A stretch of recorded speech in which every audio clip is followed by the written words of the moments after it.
Winter, brothers, is no joke. It's not just snow outside the window and tangerines under the Christmas tree. In the Middle Ages, winter was a real test of survival. You can just picture a tortured peasant from medieval England, can't you?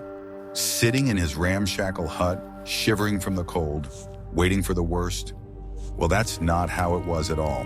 What seems to us like a primitive shed was actually the pinnacle of engineering, refined over centuries, generation after generation. Imagine they built houses out of earth and wood that our modern townhouses couldn't even dream of. So, if you're ready to learn how our ancestors used literally what the earth and forest provided to create real fortresses of warmth, where every stick and every stone served a single purpose, to preserve life, then buckle up.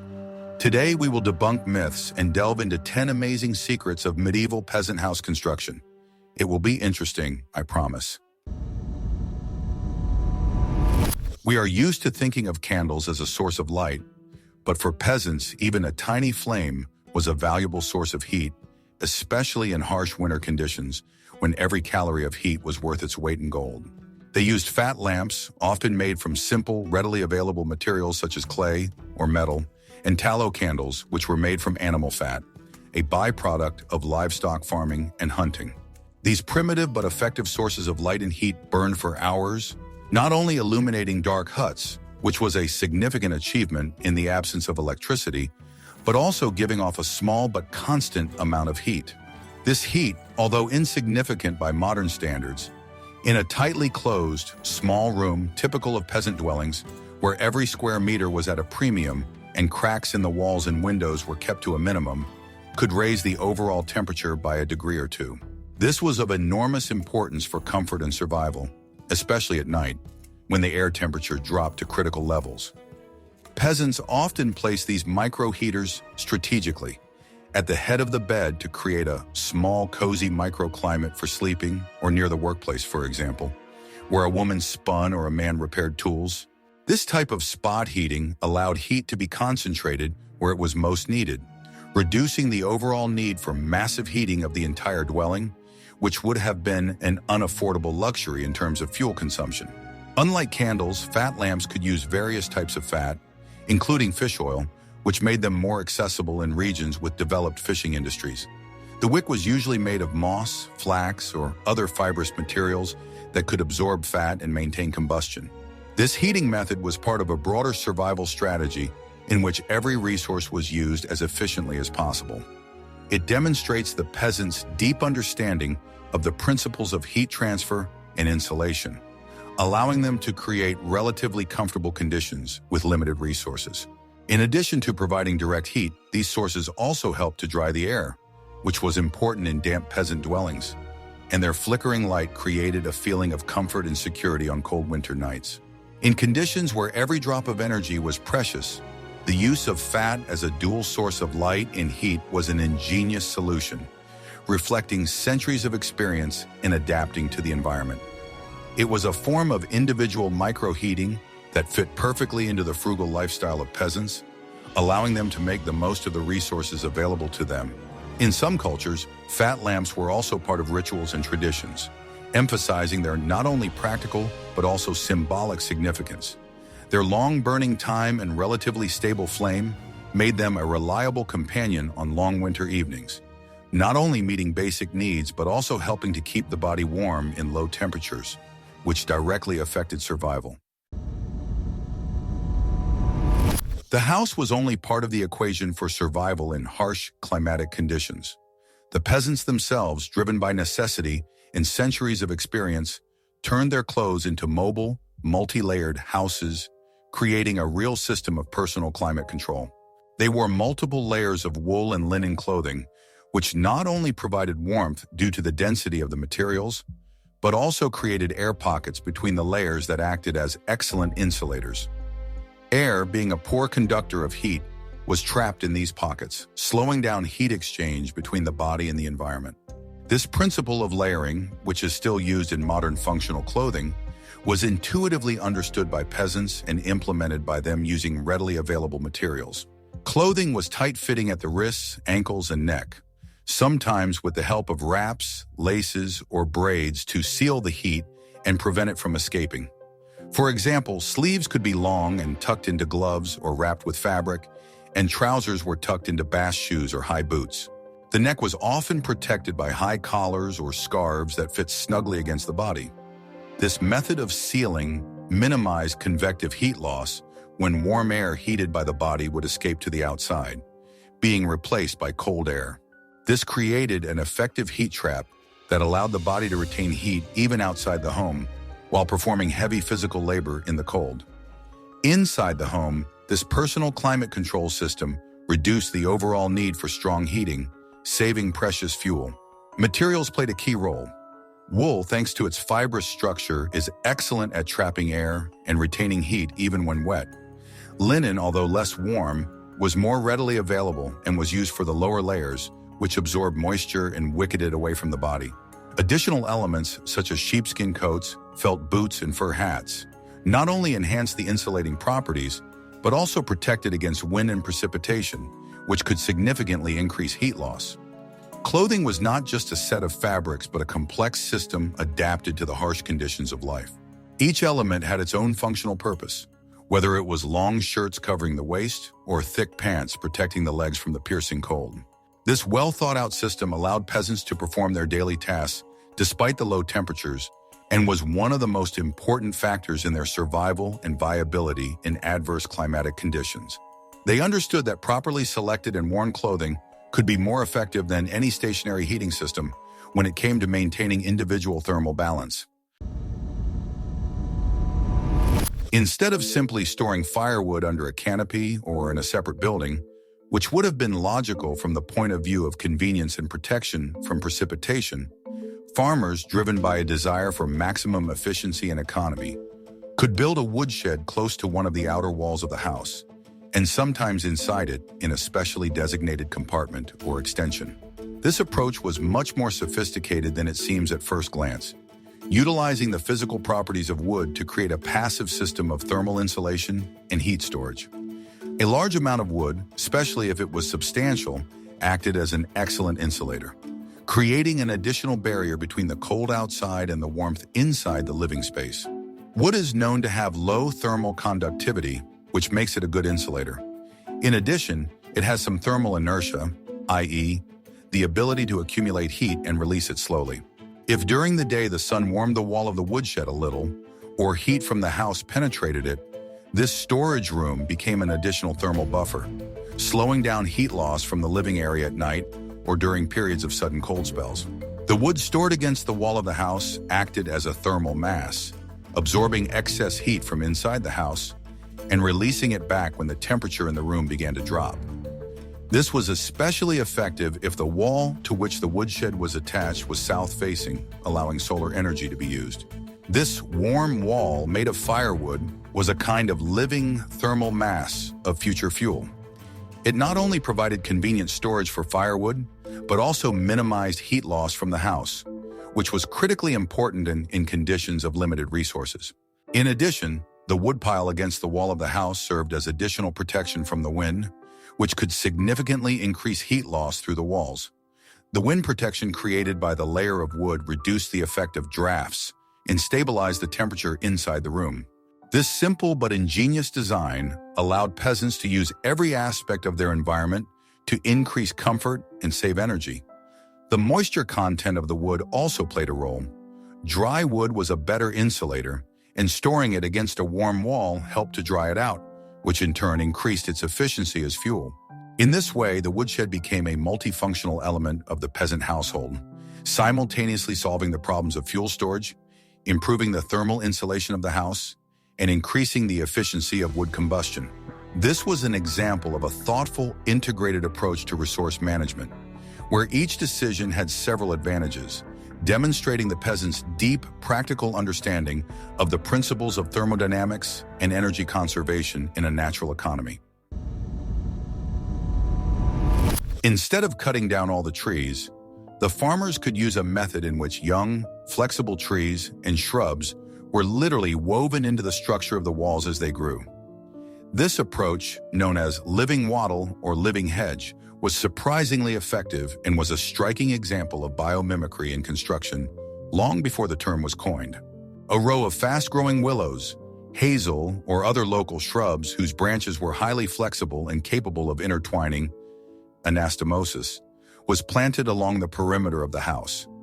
As they grew, the branches were guided and intertwined with a wooden frame, which served as the initial support, creating a dense living lattice. This latticework was then coated with clay mixed with straw or moss, forming strong, breathable, and environmentally friendly walls that became stronger with each passing year. This method had many advantages that are once again becoming relevant in the context of sustainable development. First, it allowed for significant savings in wood, which was a valuable resource and required considerable effort to harvest, transport, and process. Unlike felled logs, which required lengthy drying to prevent cracking and warping, as well as treatment against pests and rot, living plants did not need any prior preparation. This reduced labor and construction time, making the process of building a home more accessible to peasants. In addition, this approach contributed to the preservation of forests by preventing excessive logging, which was vital for maintaining ecological balance, preventing soil erosion, and preserving biodiversity, as well as for the availability of other forest resources such as firewood, berries, mushrooms, and hunting. The use of local plant species ensured their survival and resistance to local climatic conditions, which reduced the risk of failure.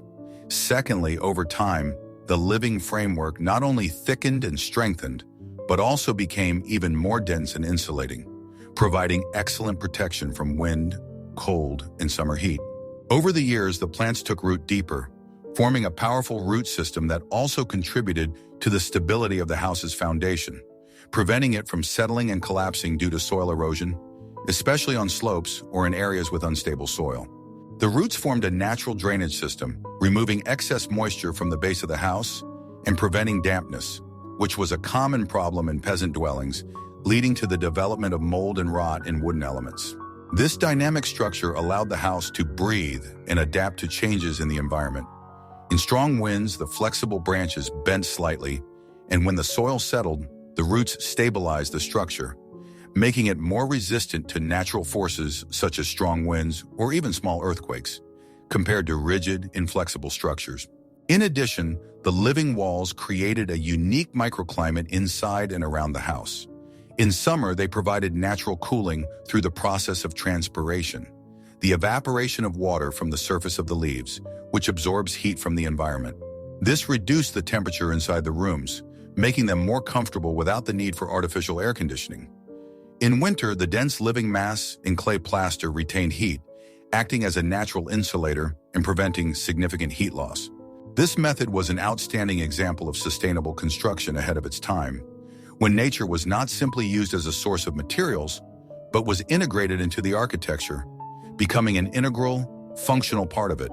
Such construction, of course, required constant care and attention, pruning and directing the growth of branches, tying them up, and periodically renewing the clay plaster.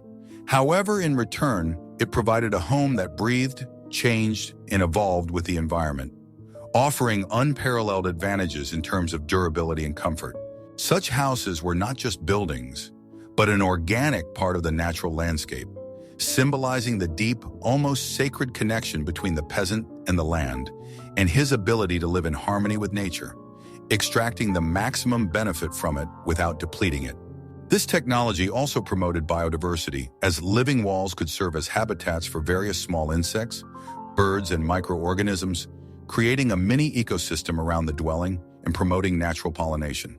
Moreover, these walls could also serve a significant aesthetic function, decorating the house with a green facade that changed with the seasons, from fresh, lush greenery in spring and summer to bright autumn colors and the graphic silhouette of branches in winter, giving the house a unique and lively appearance. This is a rather radical and non-obvious aspect of peasant life, which, although it seems far removed from modern ideas about hygiene, played its role in medieval survival. In peasant houses, where animals were often kept, pigs, chickens, sometimes even small livestock such as goats or sheep, and sometimes horses, or if human waste was not removed immediately, the decomposition of organic matter, especially urine and manure, led to the release of ammonia, NH3. This process was particularly intense in stables, which could be located directly under the same roof as the living quarters or even in their immediate vicinity, separated only by a thin partition. Ammonia, in addition to its characteristic pungent odor, can release small amounts of heat under certain conditions, e.g., in closed, poorly ventilated spaces where organic substrates accumulate, due to exothermic reactions of organic substances decomposing under the action of bacteria. This heat, although insignificant by modern standards, could be noticeable and even valuable in harsh winter conditions, especially in small, tightly closed rooms where any additional heat energy was worth its weight in gold. The accumulation of organic materials such as straw, used as bedding for animals and for floor insulation, contributed to a more intensive decomposition process, and as a result, heat release, effectively turning waste into a passive source of heating. Moreover, ammonia vapors, although unpleasant and sometimes dangerous, could act as a natural fumigant. The strong, pungent smell of ammonia effectively repelled various pests, insects, fleas, lice, bedbugs, flies, mosquitoes, which could be a source of discomfort and disease, as well as rodents, mice, rats, which not only spoiled food supplies and property, but could also damage the straw on the roof and wooden structures of the house, creating pathways for cold and moisture to penetrate. This was a kind of dirty chemistry of survival, the necessary but functional use of byproducts of life to protect the home from external threats.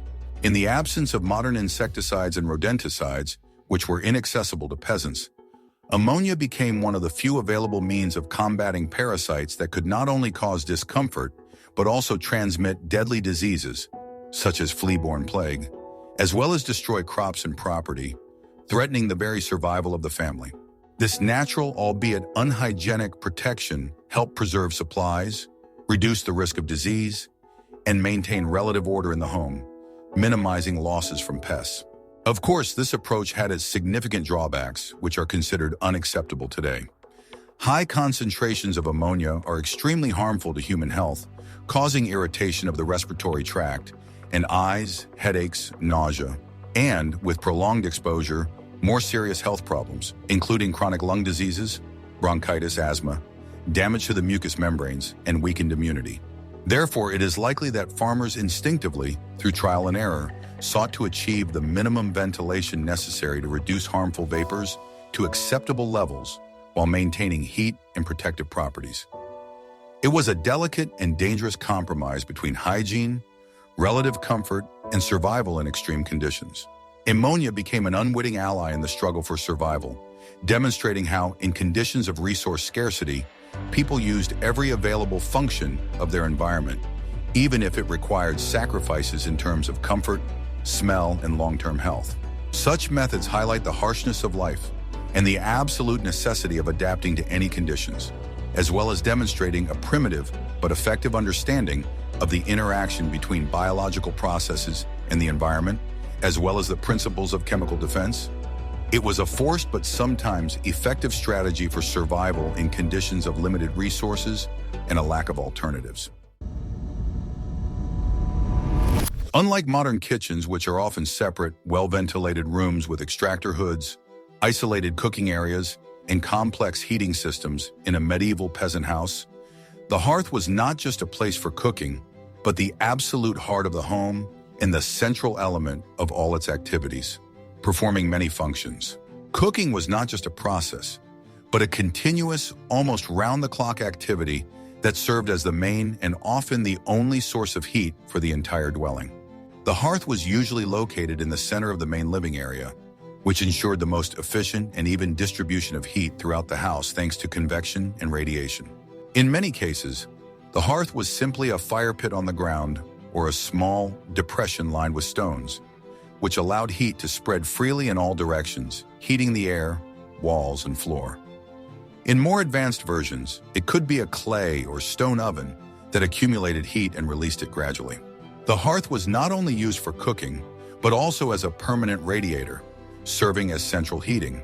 Throughout the day, when bread was baking in the oven, porridge or soup was cooking in cast iron pots, meat was stewing, or herbs were being brewed for medicinal purposes, the heat from the fire and the warming food was evenly distributed throughout the house, maintaining a relatively comfortable temperature in the living quarters.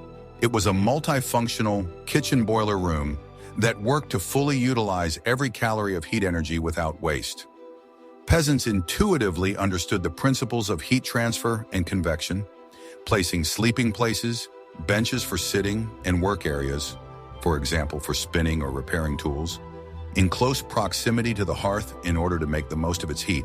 Burning coals could remain under a layer of ash for a long time, sometimes up to a day, which allowed the fire to be quickly rekindled without the need for sparks or tinder, which was especially important in cold nights or early mornings, saving time and effort. Before escaping through an opening in the roof, chimney, smoke vent, or through a primitive chimney, smoke from the hearth often passed through the entire living space. This path allowed the smoke to give off residual heat to the walls, ceiling, floor, and furniture, which accumulated it, becoming secondary sources of heat. In addition, smoke helped preserve food from spoiling, as the heat and soot created an environment less favorable for the development of microorganisms and insect pests.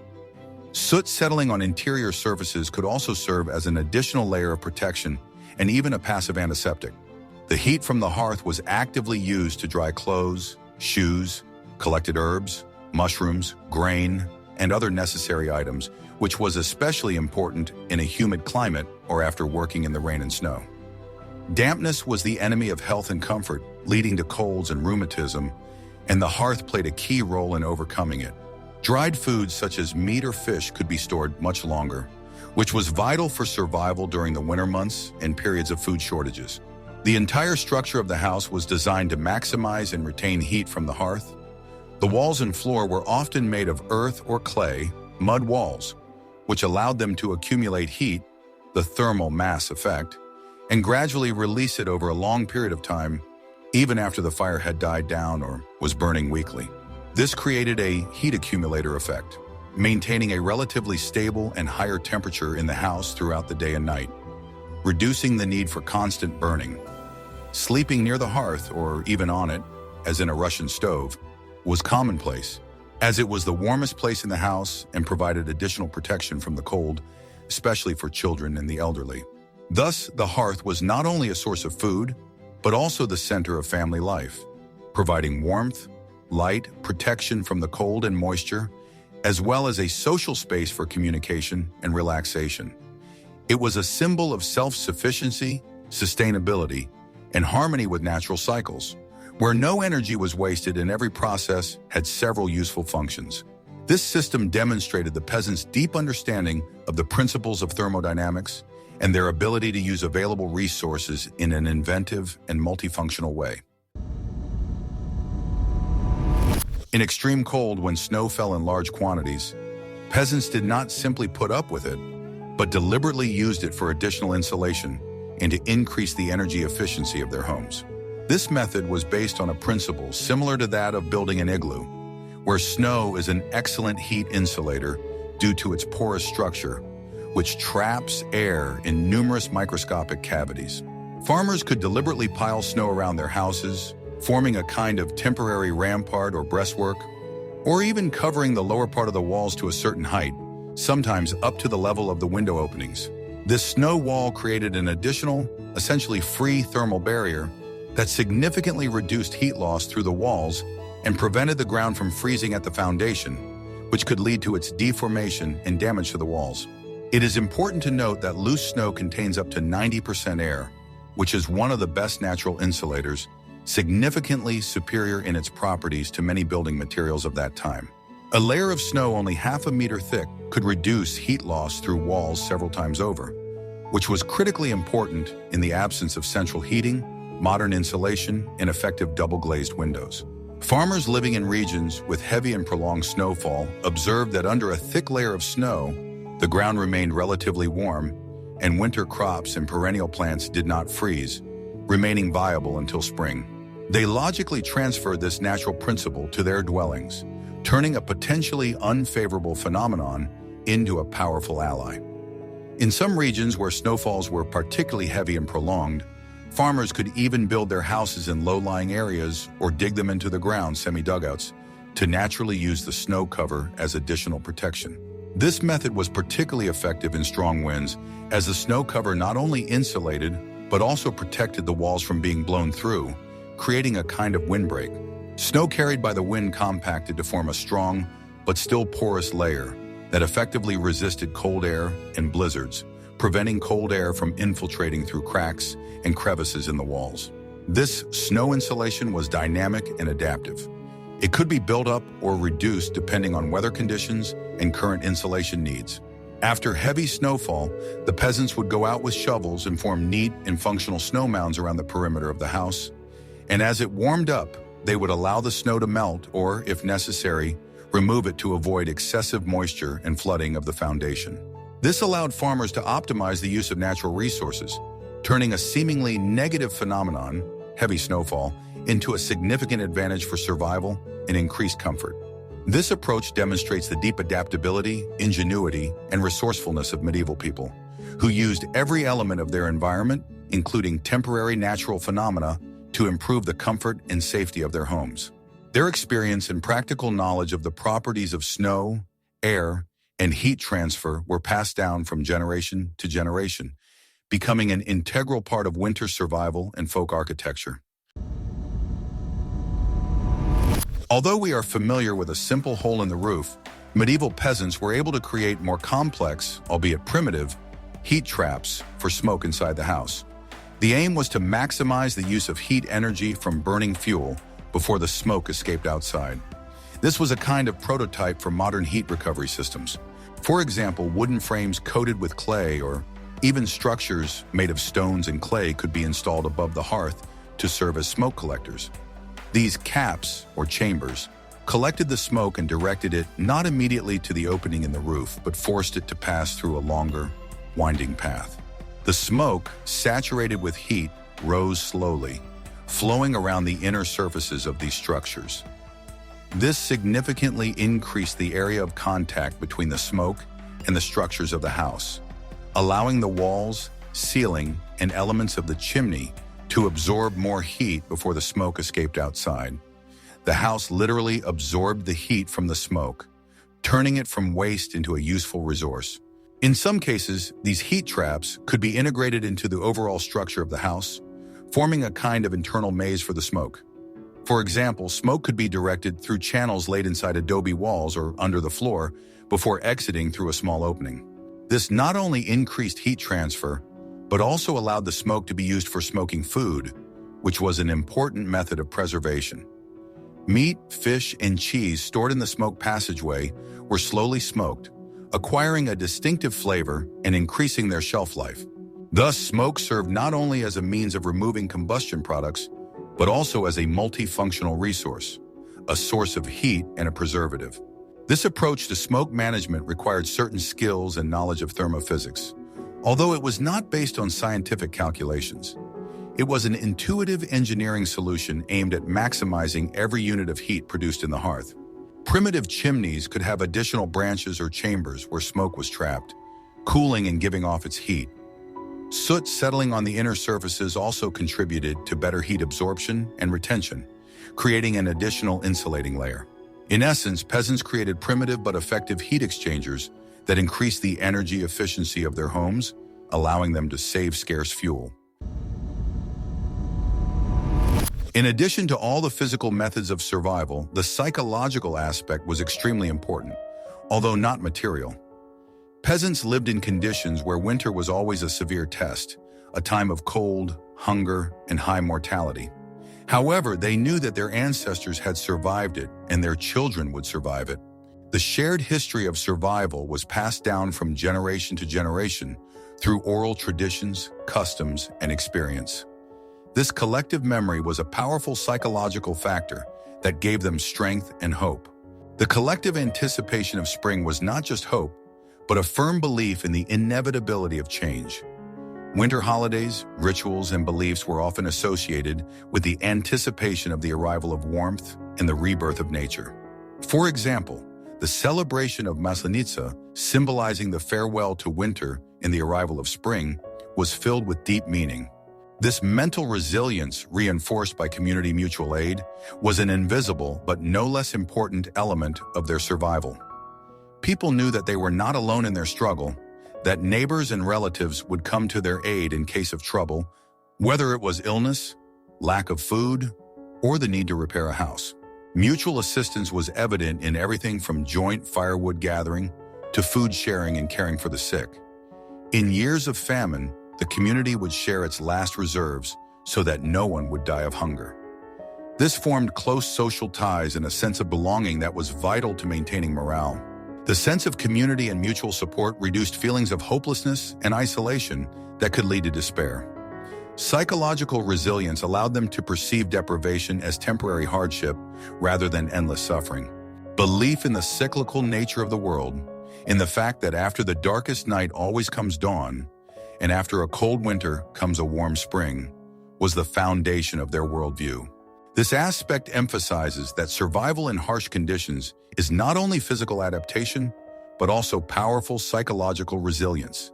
The ability to maintain hope, believe in the best, and rely on the community was as important as warm clothing or food supplies. It was the invisible framework of their worldview that allowed them to overcome adversity and greet each spring with renewed strength, preparing for new sowing and the rebirth of life. Without this inner support, many would have simply broken under the pressure of harsh realities. These little-known aspects of peasant life reveal the remarkable ingenuity and deep understanding of the laws of nature that shaped the daily life of medieval man. They did not just survive, but adapted, using every available resource and relying on the strength of the community. What other aspects of life in conditions of limited resources do you think may be underestimated? In addition to annual repairs, peasants practiced constant, daily caulking and plugging of cracks in their homes. This was a continuous ritual, especially before enduring cold spells. Using bundles of straw, moss, old rags, or even clay patches, they constantly searched for and eliminated the slightest sources of drafts. This was a micro level of maintenance, where every member of the family was trained to find and immediately eliminate any breach in the home's thermal defense. Unlike modern houses with airtight windows and doors, peasant dwellings built of wood, clay, or stone had many natural gaps. Over time, the wood dried out, the clay cracked, and the gaps between the logs or stones widened. These seemingly insignificant gaps could become major sources of heat loss, allowing cold air to penetrate inside and displace heat. Therefore, constant monitoring of the condition of walls, window, and door openings was not just a recommendation, but a necessity. The process of caulking was intuitive and depended on local resources. Moss, straw, and dry grass were readily available and effective materials. They retained heat well thanks to their fibrous structure, which created numerous air pockets, excellent insulators. To fill larger gaps or cracks in clay walls, mixtures of clay with straw or manure were used, which, after drying, formed a durable and airtight coating. Old rags, scraps of fabric, and even animal wool were also used, demonstrating the principle of waste-free production and maximum use of all available materials. This process was a collective responsibility.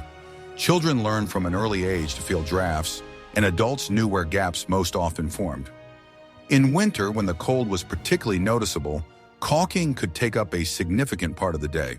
In conditions where every drop of heat was worth its weight in gold, even a small crack through which cold air could penetrate could lead to significant discomfort and increased wood consumption. Therefore, peasants constantly listened to their homes, looking for the slightest whistling sounds or drafts of cold air. In addition to thermal insulation, caulking served other purposes.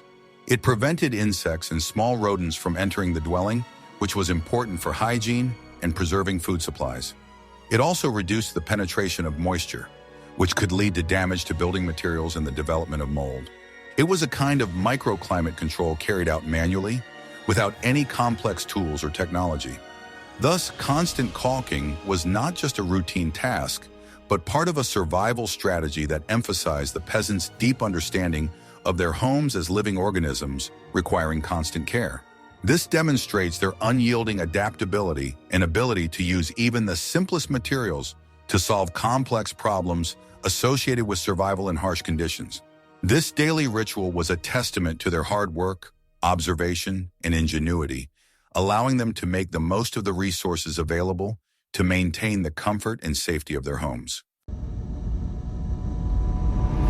As you can now see, the survival methods of medieval English peasants in winter went far beyond simple mud walls and thatched roofs. They used every little thing, every resource, every feature of the landscape, and even biological processes to turn their homes into veritable fortresses of warmth and comfort.